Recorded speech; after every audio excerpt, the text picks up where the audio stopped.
बिस्मिल्लाहिर्रहमानिर्रहीम। 10th class lecture number 3G और unit number 3 का वेरिएशन है हमारा। और एक्सरसाइज हमने 3.7 डिस्कस करनी है। स्मार्ट सिलेबस के मुताबिक क्वेश्चन नंबर 1, 2, 6, 7 और 8 हमने डिस्कस करने हैं। ठीक है, अब देखिए यहाँ पर हमारे पास जो फर्स्ट क्वेश्चन है वो क्या है। सॉल्यूशन में हम लिखते हैं कि बिल्कुल एक्सरसाइज वैसी है जैसे हमने 3.1 और 3.5 हमने की थी, सेम ये भी वैसी ही है। ठीक है, कहता है the surface area A of a cube varies directly as the square of the length L. Mean के A is directly proportional to the square of length L, इसके इक्वल है। तो मैंने आपको समझाया था कि सबसे पहले हम क्या करेंगे, प्रोपोर्शनैलिटी का साइन हटाएंगे और उसकी जगह लिखेंगे इज इक्वल्स टू के, यानी ए इज इक्वल्स टू के एल स्क्वायर। ये हमारी इक्वेशन 1 हो गई। इसके बाद हमें ए की वैल्यू भी गिवन है होगी और एल की वैल्यू भी, और हमने के की वैल्यू निकालनी है। ठीक है, अब देखें क्वेश्चन में ये है, कहता है कि ए इज इक्वल्स टू 27। मैं यहाँ लिखता हूँ A is equals to 27 square unit. हाँ, इस एक्सरसाइज में एक चीज़ और भी आपने बड़ी इंपॉर्टेंट है, इनके यूनिट्स बहुत इंपॉर्टेंट है। आपने साथ साथ इनके यूनिट्स भी लिखने हैं, स्क्वायर यूनिट्स। और when L is equals to कहता है 3 यूनिट्स। ठीक है, क्या करेंगे हम, यूजिंग इक्वेशन 1,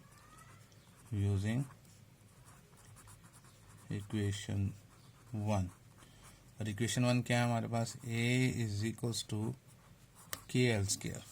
ठीक है, अब हम इसके अंदर वैल्यूज पुट करेंगे और हमारा काम क्या है, के की वैल्यू निकालना। ए हमारे पास आ गया 27, के फाइंड करना है, और एल है 3 और उसका whole square. 27 is equals to K into 3 का स्क्वायर 9। 9 के से मल्टीप्लाई हो रहा है, इस तरफ आके डिवाइड हो जाएगा। तो इसको हम कैंसिल करें, 9 1 दा 9 3 दा 27 होता है। तो के की वैल्यू हमारे पास आ जाएगी, के इज इक्वल्स टू 3 आ जाएगा। यहाँ तक क्लियर हो गया। अच्छा, अब हमसे उसने 2 वैल्यूज पूछी हैं, अब उनको निकालते हैं दोनों वैल्यूज को। देखें, पहली बात जो हमसे उसने कहा है, क्या कहा है, कहता है कि नंबर 1 पॉइंट ए फाइंड करें। ठीक है, जबकि कहता है कि L is equals to 4 units. ठीक है, 4 यूनिट्स। और क्या करेंगे, उसी तरह से लिखेंगे यूजिंग इक्वेशन 1,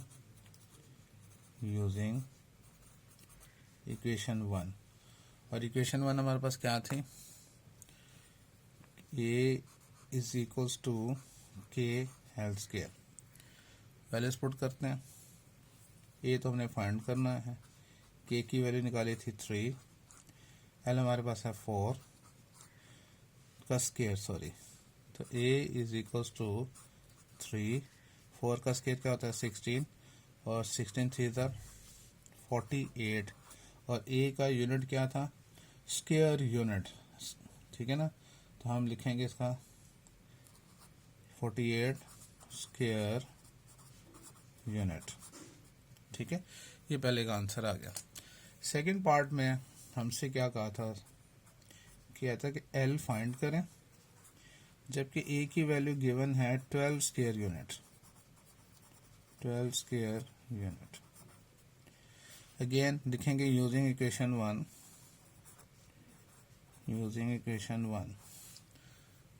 अब इक्वेशन 1 हमें मालूम होनी चाहिए, वो क्या थी, ए इज इक्वल्स टू के एल स्क्वायर। वैल्यूज पुट करते हैं। अब ए है हमारे पास 12 स्क्वायर यूनिट, के हमारे पास था 3, एल फाइंड करना। 3 इस तरफ आगे डिवाइड हो जाएगा, is equal to L square, और फिर 4 is equals to L square आ जाएगा। ठीक है, क्योंकि ये जो 3 है इससे कैंसिल हो गया जी। उसके बाद जौन सा है हमने तो एल की वैल्यू निकालनी है, तो क्या लिखेंगे, taking square root on both sides, taking square root on both sides, तो दोनों साइड्स का स्क्वायर रूट लेना। यहाँ 4 का भी आ जाएगा is equals to L square, तो एल इज इक्वल्स टू आ जाएगा हमारे पास 2 यूनिट। तो ये हमारे पास आंसर इसका भी आ गया। क्लियर हो गया, ठीक है। अच्छा जी, इसके बाद चलते हैं नेक्स्ट पार्ट की तरफ, क्वेश्चन नंबर 2। अब देखिए क्वेश्चन नंबर 2 सिंपल सा है, सॉल्यूशन में आते हैं।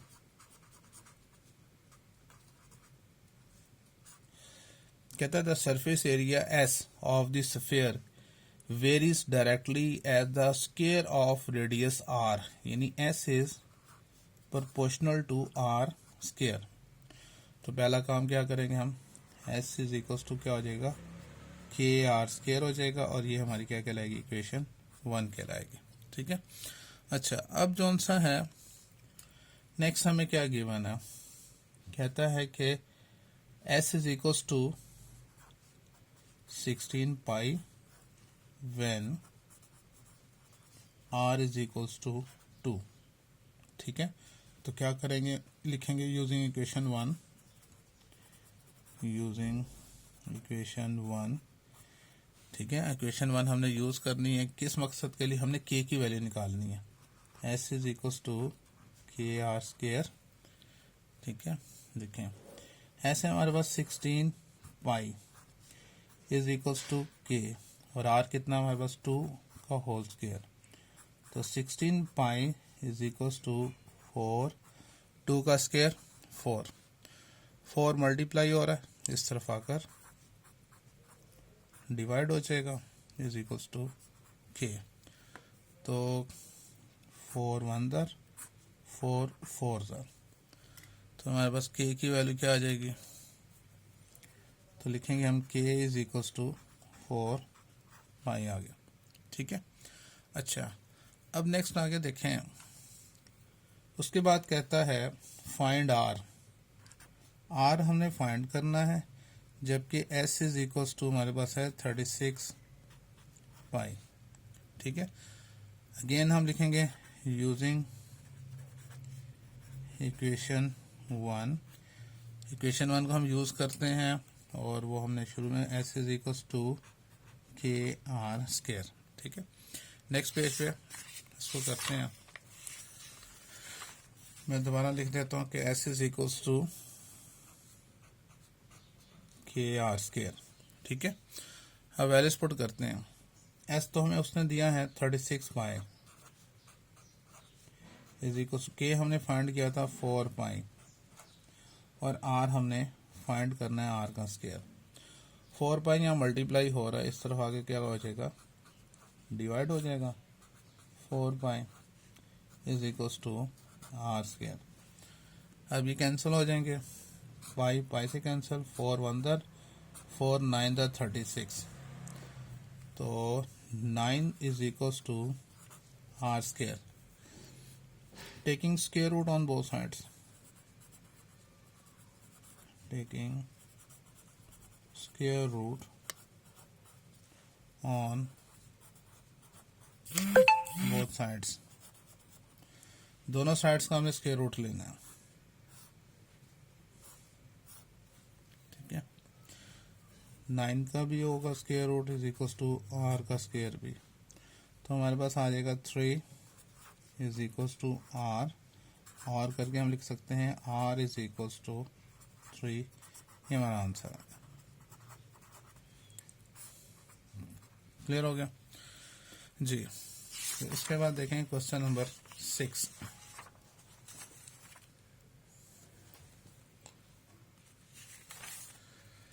क्वेश्चन नंबर 6 में हम एक क्वेश्चन, इस पे वैल्यूज लिखते हैं सॉल्यूशन में। कहता है labour cost C varies jointly as the number of workers N and the average number of days D. मतलब ये कहता है कि C is directly proportional to the varies jointly किसके साथ हैं, एन और डी के। तो सबसे पहला काम क्या है, प्रोपोर्शनलिटी का साइन हटाएंगे तो के एंड डी आ जाएगा और ये हमारी इक्वेशन 1 है। उसके बाद देखें नेक्स्ट, अब हमसे क्या कहता है, if the cost of 800 workers, यानी जो वर्कर्स हैं एन से, एन इज इक्वल्स टू 800, और ये क्या है, वर्कर्स हैं, सॉरी यहाँ लिखना चाहिए था शुरू में, ये वर्कर्स हैं, ठीक है। 800 वर्कर्स फॉर 13 डेज, डेज भी बताएगा, डेज को डी से और वो है 13, और कॉस्ट बताई है, कॉस्ट को सी से डिनोट किया है और वो कितनी है, रुपीज 2,86,000, ठीक है। अब इन तीनों वैल्यूज जो दी हैं हमें, इससे हमने किसकी वैल्यू, के की वैल्यू निकालनी है, ठीक है। तो ये लिखेंगे यहाँ पर using equation 1, using equation 1, equation 1 C is equals to K and D, values put करते हैं। कॉस्ट कितनी है, 2,86,000, के फाइंड करना है, एन है हमारे पास 800 और डी कितना है हमारे पास 13, ठीक है। तो 2,86,000 is equals to K into, पहले हम मल्टीप्लाई करते हैं, कैलकुलेटर की हेल्प ले लेते हैं। 800 को 13 से, 800 मल्टीप्लाई 13 तो आ जाएगा 10400, ठीक है। ये यहाँ पर मल्टीप्लाई हो रहा है, इस तरफ आकर डिवाइड हो जाएगा, 2,86,000 डिवाइड्स 10400 इज इक्वल्स टू के। तो हम इसको डिवाइड करते हैं, देखें क्या होता है हमारे पास आंसर, 2,86,000 डिवाइड 10400 तो आ जाएगा 55/2। तो ये हमारे पास के की वैल्यू आ गई 55/2 आ गई, ठीक है। अच्छा, अब हमारे देखें नेक्स्ट जोन सा है, आगे क्या कहता है देखिए हमें क्या गिवन है। अच्छा, कहता है देन फाइंड लेबर कॉस्ट, हमने लेबर कॉस्ट फाइंड करनी है, तो लिखते हैं लेबर कॉस्ट, जिसको हमने सी से जाहिर किया है, ये तो हमने मालूम करनी है, ऑफ 600 वर्कर्स, वर्कर्स बताया है और वो है, वर्कर्स को हमने एन से जाहिर किया था और वो है 600 फॉर 18 डेज, और डेज की बात करें तो डी से डिनोट किया था और वो है 18। तो सिंपल है, क्या करेंगे, using equation 1, using equation 1, equation 1 का हमने यूज करना है और वो क्या थी, C इज इक्वल्स टू के एन डी, वैल्यूज पुट करते हैं। C तो मालूम करना ऐसे रहेगा, K अभी हमने फाइंड किया 55/2, N कितना हमारे पास 600, D है 18, ठीक है। तो C इज इक्वल्स टू, हम 2 1 2 9 18 होता है, ठीक है। तो क्या आ जाएगा 55 मल्टीप्लाई 600 मल्टीप्लाई 9, तो ये कॉस्ट आ जाएगी हमारी। हम इनको मल्टीप्लाई कर लेते हैं कैलकुलेटर की मदद से जी, 55 मल्टीप्लाई 600 मल्टीप्लाई 9 तो 2,97,000, तो लिखेंगे रुपीज 2,97,000 रुपीज, इतनी कॉस्ट आएगी, ठीक है। और ये हमारा क्या है, ये आंसर क्लियर हो गया जी। उसके बाद देखें क्वेश्चन नंबर 7, ठीक है। क्वेश्चन नंबर 7 सेम, ये भी आसान सा है, थोड़ा सा लेंथी है, कोई नहीं, सॉल्यूशन में देखें।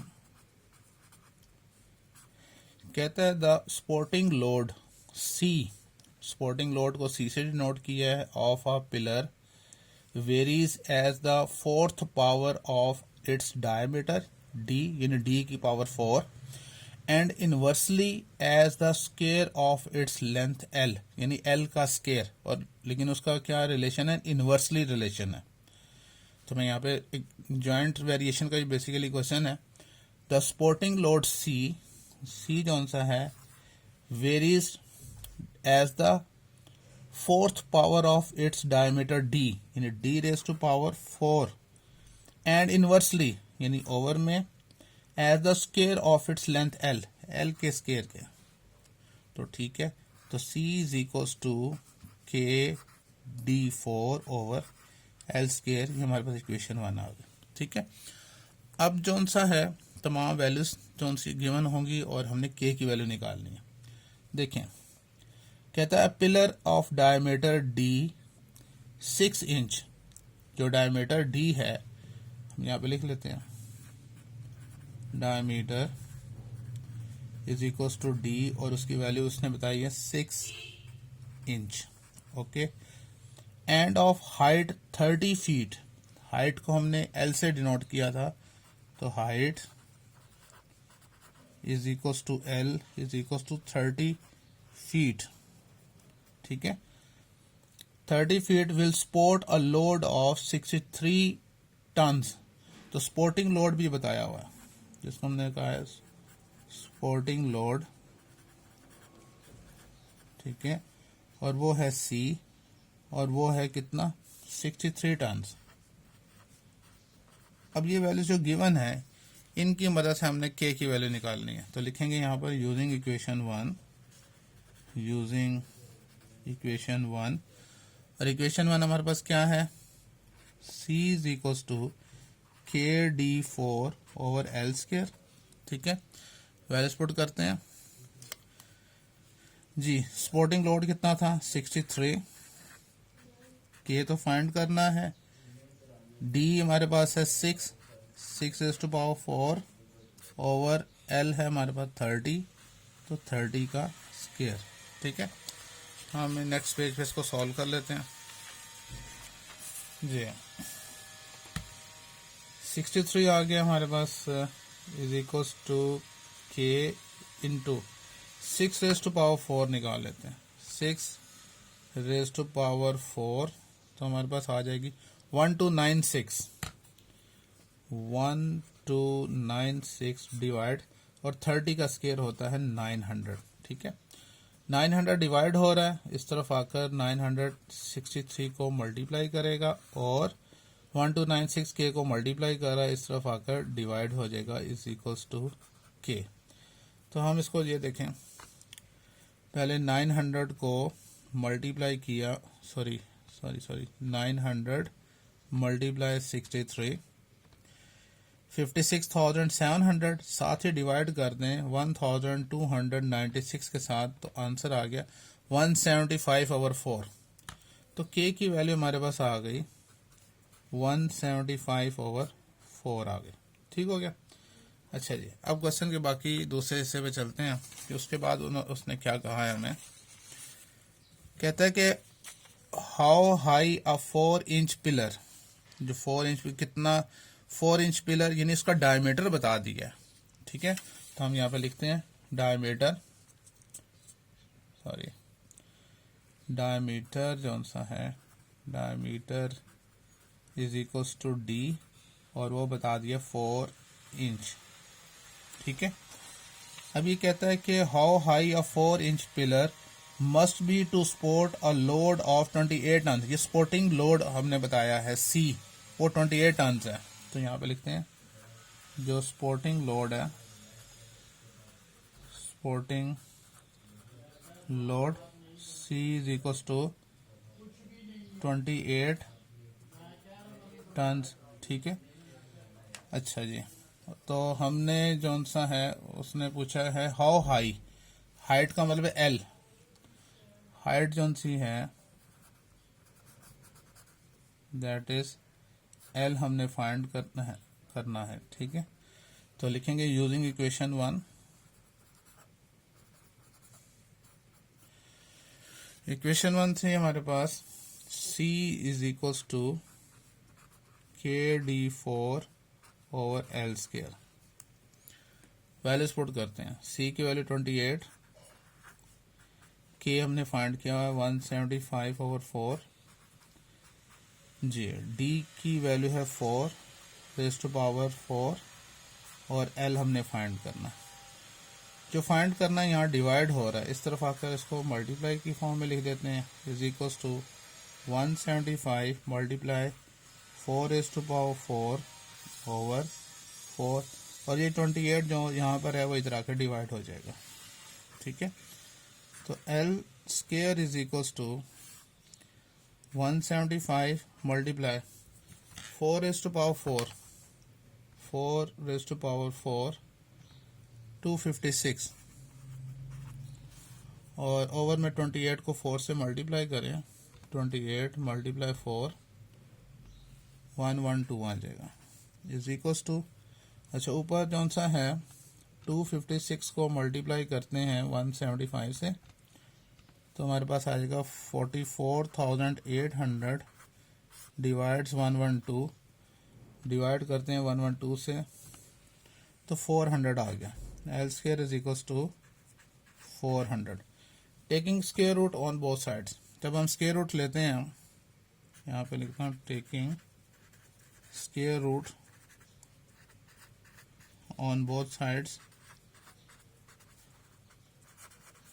वी हैव, तो हमारे पास आंसर क्या आएगा, यानी दोनों तरफ लेंगे तो L इज इक्वल्स टू आ जाएगा 20 फीट, तो ये इसका आंसर आ जाएगा। क्लियर है? अच्छा जी, लास्ट जो क्वेश्चन है जरा उसको भी जल्दी से देख लेते हैं। ये बहुत आसान सा है। क्वेश्चन नंबर 8 कहता है सॉल्यूशन में the time t required for an elevator to lift a weight varies jointly as the weight W and the lifting depth D varies inversely as the power P of the motor। अब कहता है the time t जौन सा है required for an elevator to lift a weight varies jointly as the weight W and the lifting depth D, यानी WD। ठीक है, और इनवर्सली भी है रिलेशन किसके साथ, as the power P of the motor, P के साथ। ठीक है, प्रोपोर्शनलिटी का हम साइन हटाएंगे तो आ जाएगा KWD/P, इसको इक्वेशन 1 का नाम देंगे। ठीक है, अब जो वैल्यूज गिवन होंगी उनकी मदद से हमने K की वैल्यू निकालनी होगी। ठीक है, कहता है यहाँ पर इफ 25 सेकेंड, ये T हमें बता दिया, 25 seconds are required for a 4 horse power motor, ये पावर है P इज इक्वल्स टू क्या है 4 हॉर्स पावर इसका यूनिट है। To lift a 500 pound lift, जो सा वेट जो उसने बताया हुआ है उसका जो वेट है W, वेट जिसको W से जाहिर करते हैं, और वो है 500 पाउंड थ्रो 40 फीट, यानी जो उसने डेप्थ बताई है, डेप्थ जिसको हमने D से जाहिर किया है वो है 40 फीट है। ठीक है, तो हमने जो सा है इन वैल्यूज की मदद से पहले तो K की वैल्यू निकालनी है यूजिंग इक्वेशन 1। अब देखें यहाँ पर इक्वेशन 1 हमारे पास है T is equal to KWD/P। Values put करते हैं। T की वैल्यू कितनी है 25, K फाइंड करना है, W 500 है, D 40 है और डिवाइड्स P हमारे पास कितना है 4। अब ये 4 कैंसिल हो जाएगा, 4 1 दर 4 10 दर, तो हमारे पास आएगा 25 is equals to K multiply, और ये हो जाएगा 5000 हो जाएगा। ठीक है, नेक्स्ट इस तरफ लेकर आते हैं तो K की वैल्यू क्या बन जाएगी, K is equals to 25 divide 5000। ठीक है, तो डिवाइड कर लेते हैं 25 डिवाइड 5000 तो आ जाएगा 1/200। तो k इज इक्वल टू आ गया 1/200। ठीक है। नेक्स्ट कौन सा है, कहते हैं what power is required. P हमने फाइंड करना है टू लिफ्ट 800 पाउंड। W उसने बता दिया हुआ है 800 पाउंड थ्रो 120 फीट। D भी उसने बता दिया हुआ है 120 feet in 4 second time 40 second sorry. तो अगेन क्या लिखेंगे, using equation 1, using equation 1। Equation 1 क्या थी हमारे पास, T is equals to KWD/P। Values put करते हैं। T हमारे पास 40 है, K 1/200, W 800, D 120 और जौन सा है P तो हमने मालूम करना। ये P यहाँ आ जाएगा, P इंटू 40 हो जाएगा। तो यहाँ पर 800 मल्टीप्लाई 120 डिवाइड 200 और P is equals to 800 multiply 120 over 200 multiply ये 40 है, इधर आकर ये डिवाइड हो जाएगा। ठीक है। अब 41 जार 43 जार, ठीक है, ये दोनों जीरो, इन दोनों जीरो से 2 1 जार 2 4 जार, तो 4 3 जार 12 हॉर्स पावर जो सा है ये इसका आंसर आएगा। ठीक है। उम्मीद है आपको आज का लेक्चर समझ में आया होगा। अगर कोई पॉइंट रह गया तो आप ज़रूर डिस्कस कीजिएगा। ठीक है। ओके, अल्लाह हाफिज़।